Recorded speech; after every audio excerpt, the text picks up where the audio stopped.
Would a government actually stage violent attacks on its own citizens just to start a war? I mean, it's a stark question, right?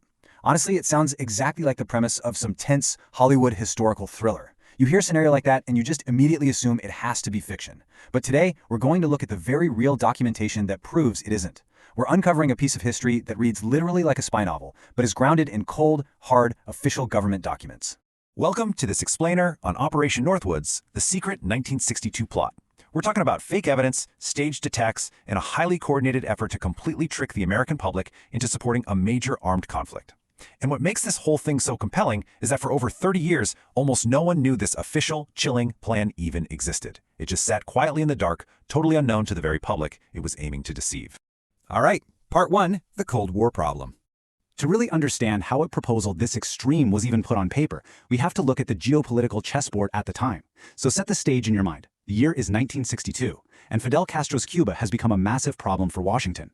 This wasn't just a minor political disagreement. It was viewed as a direct existential threat sitting right in America's backyard. Looking at the timeline really highlights the sheer desperation of the military establishment back then. Just a year earlier, in 1961, the CIA-backed Bay of Pigs invasion had failed, and I mean failed terribly. It was a complete disaster that deeply embarrassed the Kennedy administration on the world stage. So by 1962, the Pentagon was desperate to get Castro out. The military brass felt it was an absolute necessity, but they had a massive roadblock. There was zero public support for direct American invasion of Cuba. The American people just did not have the appetite to send their kids into another major war completely unprovoked. So the military was stuck. They had this strategic goal, but absolutely no democratic mandate to actually achieve it. And that is when the Joint Chiefs of Staff made a shocking pivot. Their proposed solution was simple, but honestly devastating. They figured if they couldn't get support naturally, they would just manufacture a reason for war. If the Cuban military wouldn't attack the United States and give them a reason to invade, well, the US military would simply create the illusion that they had. Which brings us to Part 2, the secret plan. Now, I want to be clear. This plan wasn't some rogue idea scribbled on a napkin over drinks. It was a deeply classified document, meticulously drafted by the Joint Chiefs of Staff and officially presented to the Secretary of Defense at the time, Robert McNamara. The sheer scale of the deception they proposed almost defies belief. Let's just objectively look at what they were suggesting, because the list really speaks for itself. The plan called for staged terrorist attacks on American soil and interests, which the US government would then turn around and blame entirely on Cuba. They actually proposed faking the hijacking of both civilian and military aircraft. They suggested blowing up a US ship right in Guantanamo Bay and blaming it on Cuban agents. They even outlined plans to stage violent incidents in major American cities like Washington, D.C. and Miami. And finally, they wanted to create fake, manufactured evidence of Cuban MiG fighters attacking civilian airliners. There is one specific proposal in the document that is particularly cinematic and, honestly, terrifying. The military suggested this elaborate scenario involving a civilian passenger plane. The public and the news outlets would be told a horrific story, that a plane full of innocent college students had been shot down and killed in an unprovoked Cuban attack. But the reality of the plan was totally different.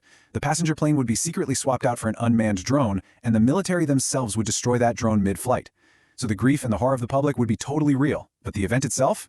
Entirely mechanical and staged. Let's move into Part 3, manufacturing a pretext. You really have to ask, why go through all this immense trouble? Why plan out fake terrorism in Washington, D.C., or the elaborate destruction of a drone masquerading as a passenger plane? Well, the answer lies in the concept of manufacturing a pretext. A pretext is essentially a manufactured justification for war, built entirely on lies that are broadcast to the public as absolute fact. The ultimate goal on paper was shockingly straightforward. They wanted to create enough intense, visceral public outrage over this fabricated Cuban aggression that the American people would actively demand, or at the very least, willingly accept, a full, bloody military invasion of Cuba. They were literally trying to weaponize the public's grief and anger to force a geopolitical outcome. Okay, Part 4, the plan is rejected. If you've got a bit of a knot in your stomach right now, I completely get it. But here is the part that matters most, and it brings a profound sense of historical relief. President John F. Kennedy and Secretary of Defense Robert McNamara decisively rejected Operation Northwoods. They stopped it dead in its tracks. The plan was never carried out, no American citizens were harmed under this specific plan, no ships were blown up, and no fake hijackings ever took place to start a war with Cuba. The civilian leadership looked at this extreme proposal and just flat out said no. But even though the plan was rejected, we do have to take a step back and reflect neutrally on the disturbing truth that this document leaves behind, because it proves, without a shadow of a doubt, that some of the highest-ranking, most trusted military officials in the United States were entirely willing to fabricate attacks on their own citizens. They were fully willing to lie to the entire country. They were ready to betray the public trust in the most profound way you can imagine, all just to justify a war they desperately wanted to fight. Which leads us to Part 5, decades of secrecy. So what exactly do you do with a rejected document that contains plans this volatile?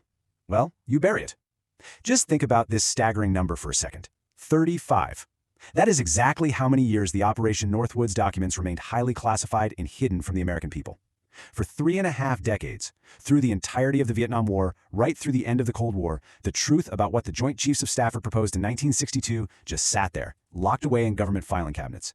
The way this truth finally surfaced is super fascinating, actually. It wasn't because of some deliberate, noble decision to come clean. In 1997, the Assassination Records Review Board, which was a group created specifically to investigate the JFK assassination, ended up declassifying thousands of Cold War-era documents. The Northwoods plan just happened to get swept up in that massive release. But it didn't really hit the mainstream consciousness until 2001.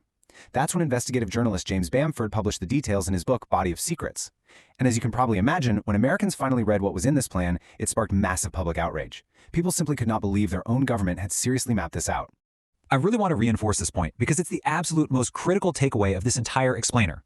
Operation Northwoods is not a rumor. It's not some late-night internet conspiracy theory. It is an official, signed proposal from the Joint Chiefs of Staff. It is a genuine, verified piece of history, and today it is sitting right there in the National Archives for absolutely anyone to read.